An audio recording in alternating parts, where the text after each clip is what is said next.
start. This is a rugby ball. It's kind of different than a football, so I'm just going to pass it around. See if you guys can feel it. A lot of people see rugby, like they see a rugby game, and they're like, wow, like that's really, really intense. I'm going to stay over here. Like, you guys stay over there. So a funny thing, that girl over here, she kind of became famous because she got hit in the face in a game and spit out all her blood. So that was actually my coach's, one of his former players. And then right up here, this is my roommate and teammate. She got knocked in the face, needed a few stitches. She got 11 stitches on site at our game a few weeks ago. So yeah. My thesis is that rugby is unmatched by any other sport because of the unique culture, attire, and the strategic gameplay. So rugby has a very unique stereotype, and it's that it's a game of barbarians, gentlemen, and players, and that is because of the different kind of culture that surrounds rugby with it. So on the field, it's a very intense game. Like as you guys saw, like there's a lot of blood involved. It's just a lot of physical action. But then off the field, like once the game is over, everyone kind of comes together, and it's called the post-game social. And so right here, this is my team 2 years ago, and that's with USC. So you have a pizza party when you're like old enough in the States, you drink beer.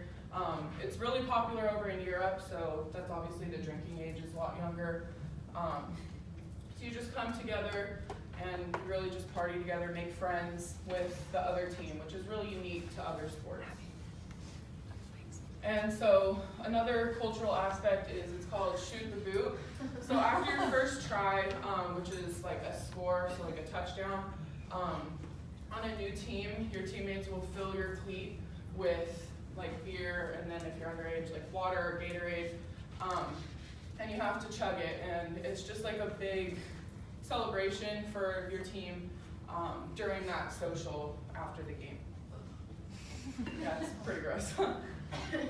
And so the haka is a cultural aspect of rugby from the New Zealand All Blacks team. And so Jackson and Hokuitu of the Journal of Sport and Social Issues wrote that the haka was performed by 15 men who, entering the battlefield of sport, demonstrate a unity of passion, commitment, and assertiveness that, although explicitly masculine and uniquely New Zealand, is expressed in Maori terms.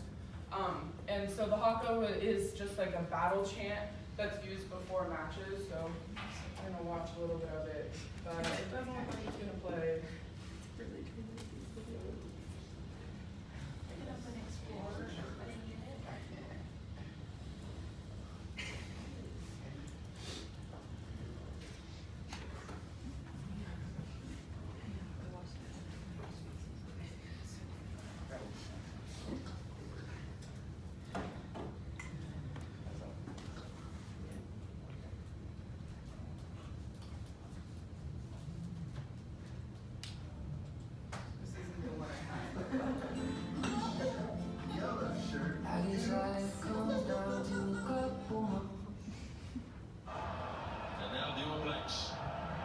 Just waiting for the French to peel off the tracksuits. Fast forward a little bit. Stand in front of them.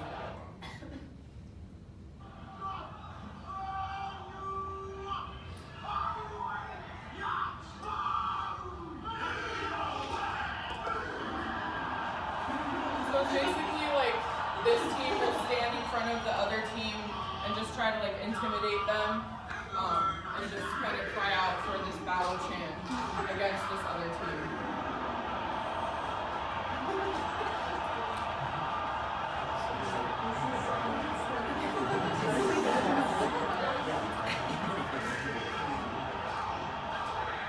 It's actually really intense. I saw it at the World Cup this past summer, and it's just between the two teams, it's really intense.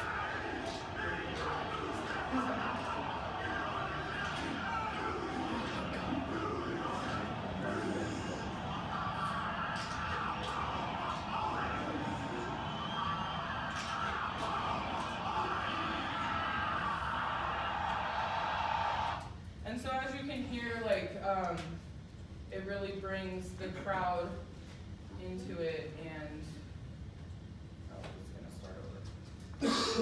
it gets the crowd really fired up, and it's such a big cultural thing over in New Zealand that it's just it's come into the rugby culture as that really special thing.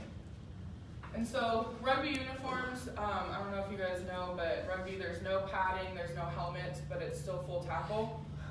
So does this have a pointer? Okay.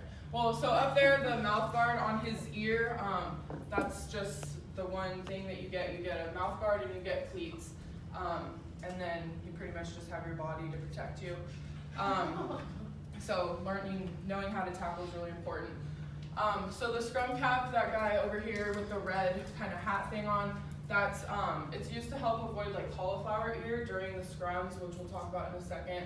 But another aspect, you can see that both here, the men's and women's jerseys, they're both really tight, and their shorts are short, and that's to help avoid like being pulled down in tackles. And a really interesting thing, kind of off topic, is that the gear and as well as like just the play in general in rugby, like it's the same for men as it is for women. Like in basketball, there's different size balls, different like lengths for shooting threes. Like rugby, everything's the same. So I think that's a really cool thing too.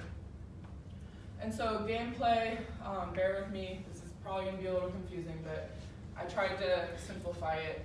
So these first 8 right here, these are going to be your forwards, and so these 4 and 5 right there, those are the ones that are going to be wearing that scrum cap, because their heads are going to be in between the hips of those first 3 players, and so they want to avoid that cauliflower ear. So if they want to, they can wear that scrum cap.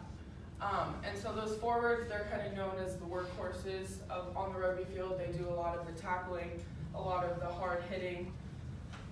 And then we have this 9 right here, and he's kind of like the quarterback.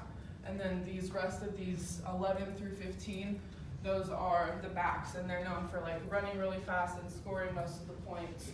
And then the rest of the numbers, they're going to be the reserves, so those are the people on the bench, and they're ready to come in if there needs to be like a blood sub, or somebody just needs to come off the field. And then one interesting thing too is that unlike other sports, rugby, the numbers, they actually matter in the, like, what number you are is where your position is going to be. So summary, I'll leave you with this. Rugby is maybe intense, but the culture and unity found within it is incomparable to other sports because of the socials, the haka, the unique gear, and the unique gameplay.